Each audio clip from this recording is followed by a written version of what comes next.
జూబ్లీహిల్స్ ఉప ఎన్నికల ప్రచారంలో కారు దూసుకెళ్తోంది. ఎర్రగడ్డ డివిజన్లో బీఆర్ఎస్ నాయకులు జోరుగా ప్రచారం చేస్తున్నారు.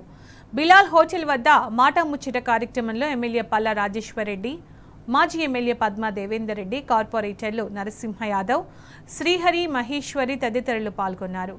కాంగ్రెస్ పాలనలో ప్రజలు అనుభవిస్తున్న కష్టాలను అడిగి తెలుసుకున్నారు.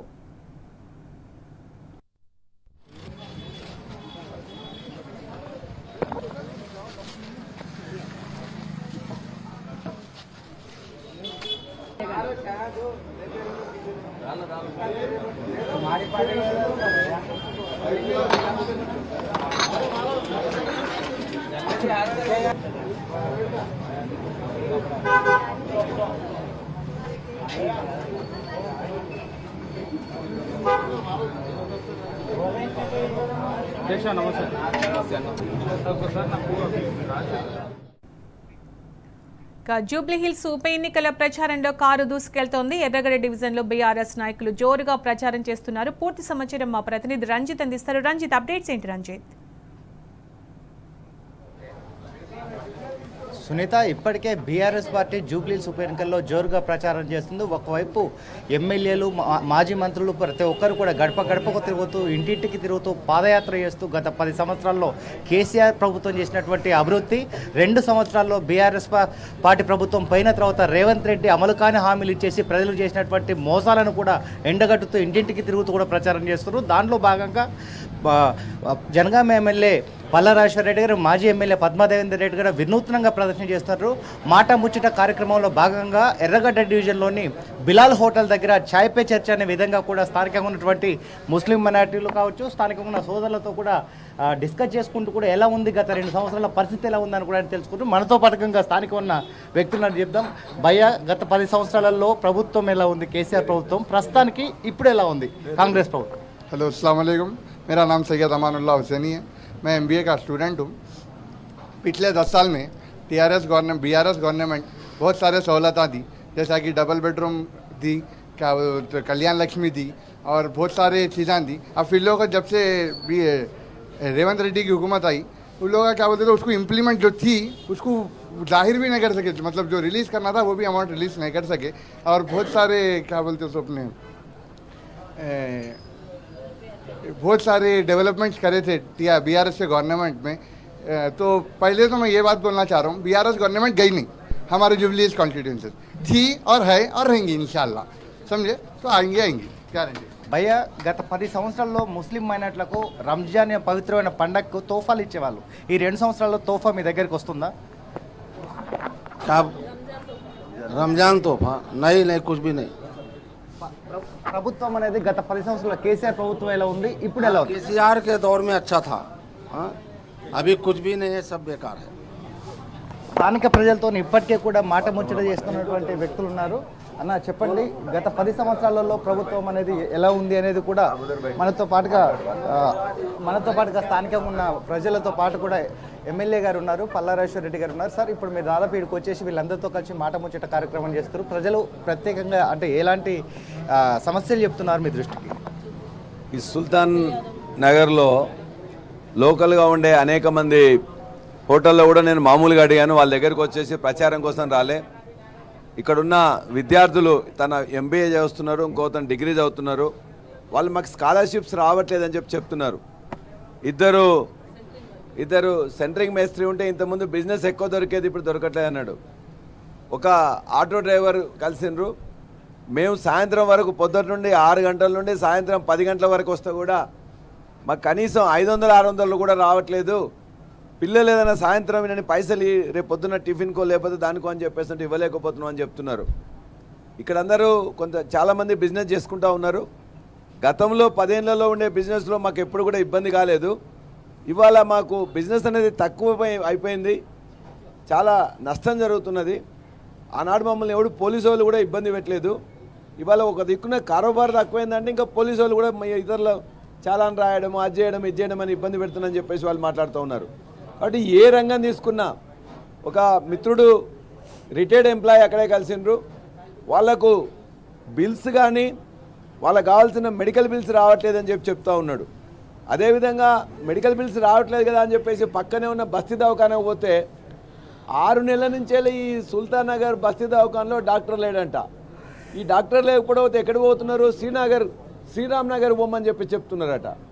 కాబట్టి అందరినీ కూడా ఇక్కడ మిత్రులందరినీ కూడా నేను ఇట్లా ఇలా ఛాయ్ బిస్కెట్ చర్చలో కలిసినప్పుడు మిత్రులందరినీ నేను మా ప్రచారం అనేది చేయలే, వాళ్ళ యొక్క మనసు విప్పి వాళ్ళతో మాట్లాడుతుంటే తెలిసింది ఏంటంటే అన్ని రకాలు వ్యాపార వర్గాలు, విద్యార్థి వర్గాలు, లేకపోతే ఇంట్లో 2000 పింఛన్ ఇస్తాను 4000 ఇవ్వలేకపోయినారు మా ఇంట్లో అని చెప్పేసి కూడా, లేకపోతే కళ్యాణ లక్ష్మి పైన ఒక సోనా కూడా 1 తులా సోనా దేతే బోలే ఓ బి నహీ మిలా బోల్కే సబ్ లోగ్ బోల్ రా. కాబట్టి అన్ని రకాలు మహిళలు కానీ, విద్యార్థులు కానీ, వ్యాపారస్తులు కానీ, ఎంప్లాయీస్ కానీ అన్ని రకాల వాళ్ళు నష్టపోయినాం. ఒక మిత్రుడు ఒక మాట ఇప్పుడే చెప్పిండు, మేము ఎప్పుడు కూడా ఇంతకుముందు బీఆర్ఎస్ పార్టీ ఈ యొక్క జూబ్లీ హిల్స్లో బీఆర్ఎస్ఏ గెలిచింది, ఇప్పుడు బీఆర్ఎస్ఏ గెలుస్తుంది, భవిష్యత్తులో కూడా బీఆర్ఎస్ఏ గెలుస్తుందని ఒక నమ్మకంగా పలికినరు. ఇక్కడ ఉండే అనేక మిత్రులు కూడా నేను ధన్యవాదాలు తెలియజేస్తున్నా.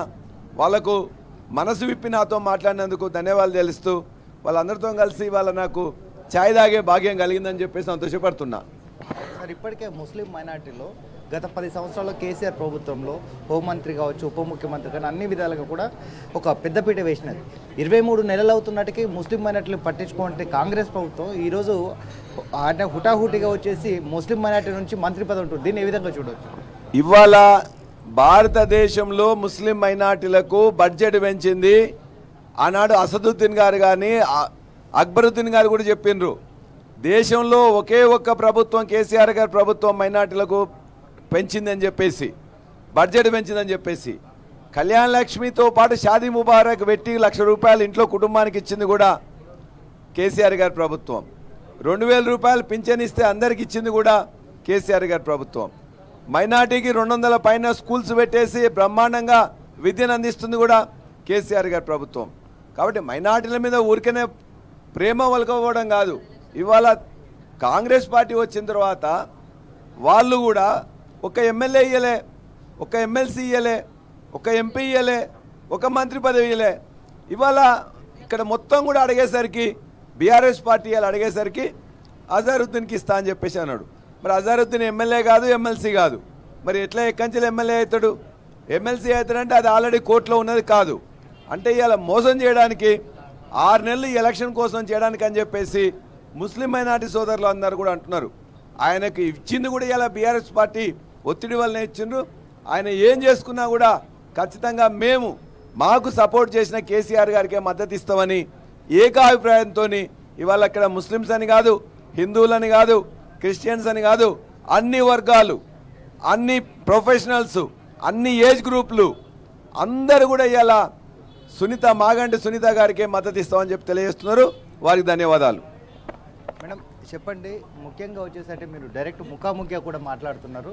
దీన్ని అంటే ఇప్పుడు ప్రజల్లోకి వెళ్తుంటే ఈ ప్రజల్లో నుంచి వచ్చే స్పందన అనేది ఎలా ఉంది? యాక్చువల్గా మేము రోజు అనుకునే వాళ్ళం ఇక్కడ ప్రచారం చేసినప్పుడు ఈ బిలాల్ హోటల్కి వెళ్ళి ఒకసారి ఛాయ్ తాగాలని. కానీ ఈరోజు బిలాల్ హోటల్ దగ్గరికి వెళ్ళి ఛాయ్ తాగుదామని చెప్పి పల్లన రాగానే అన్న ఒకసారికి ఈ హోటల్ని తాగుదామే, మనం ఛాయ్ తాగుదాం పైన వచ్చేసరికి ఇక్కడ డిఫరెంట్ పీపుల్ ఉన్నారు. ఇక్కడ కొంతమంది స్టూడెంట్స్ ఉన్నారు, కొంతమంది సెంటరింగ్ పని చేసే వాళ్ళు ఉన్నారు, కొంతమంది స్కూల్ నడిపించే వాళ్ళు ఉన్నారు, కొంతమంది బిజినెస్ పీపుల్ ఉన్నారు. వాళ్ళందరినీ చూసి ఒకసారి పలకరిద్దామని చెప్పి ఛాయ్ బిస్కెట్ తాగుతూ కూర్చొని మాట్లాడదామంటే ప్రతి ఒక్కరు ఇప్పుడు ఇంట్లో ఛాయ్ తాగిన ప్రతి ఒక్కరు మాతో పాటు విఠల్ యాదవ్ అని ఉన్నాడు, ఇక్కడ అక్కడ ఎంబీఏ చేసిన స్టూడెంట్ ఉన్నారు.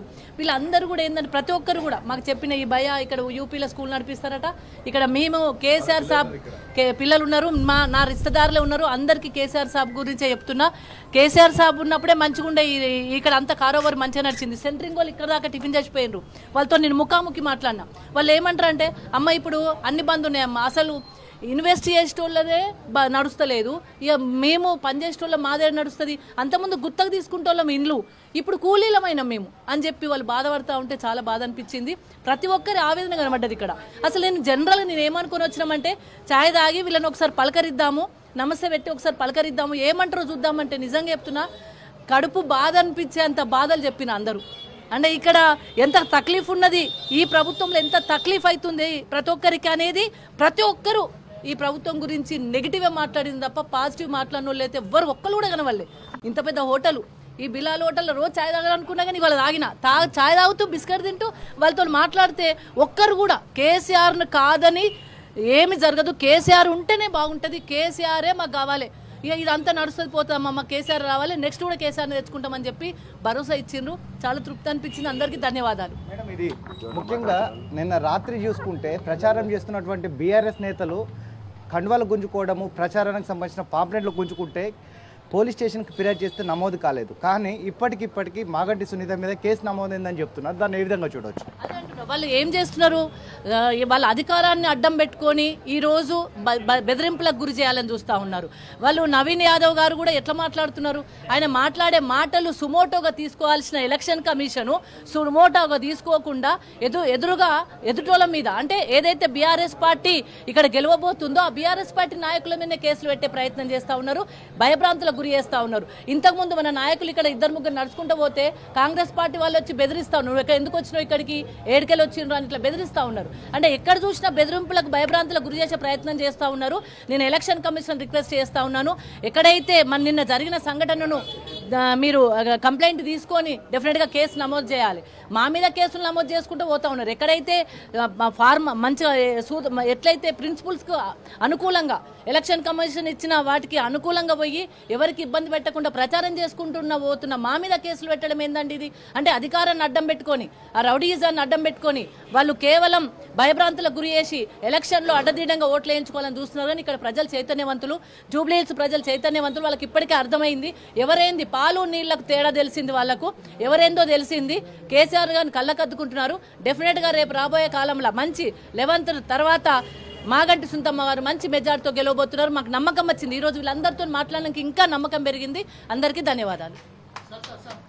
ఇది అంటే దాదాపు ఇక్కడ చూసుకున్నట్లయితే స్థానికంగా ఉన్న ప్రజలందరికీ కూడా మాట ముచ్చట కార్యక్రమంతో పాటు టీ తాగుతూ బిస్కెట్ తింటూ కూడా వాళ్ళ యొక్క సమస్యలను కూడా ఎమ్మెల్యే పల్లా రాజేశ్వరరెడ్డి గారు, మాజీ ఎమ్మెల్యే పద్మాదేవేందర్ రెడ్డి గారి విషయాలు తెలుసుకున్నారు. కానీ ఎక్కడ చూసినా ఒకటే సమస్య, 2 సంవత్సరాలలో ఇప్పటి వరకు ఎలాంటి కార్యక్రమాలు జరగలేదు, ఎలాంటి అభివృద్ధి జరగలేదు. ఖచ్చితంగా మోసపూరితమైన హామీలతోని మోసపోయామనేది కూడా వాళ్ళు తెలుసుకున్నారు. కాబట్టి రాబోయే ఎన్నికల్లో ఖచ్చితంగా ఓటు వేసేసి బీఆర్ఎస్ పార్టీకి ఓటేసి గుణపాఠం చెప్తామని కూడా ప్రజలందరూ కూడా సిద్ధంగా ఉన్నారని మాజీ ఎమ్మెల్యే పద్మాదేవేందర్ రెడ్డి, ఎమ్మెల్యే పల్లా రాజేశ్వరరెడ్డి గారు చెప్తున్నారు. Over to studio.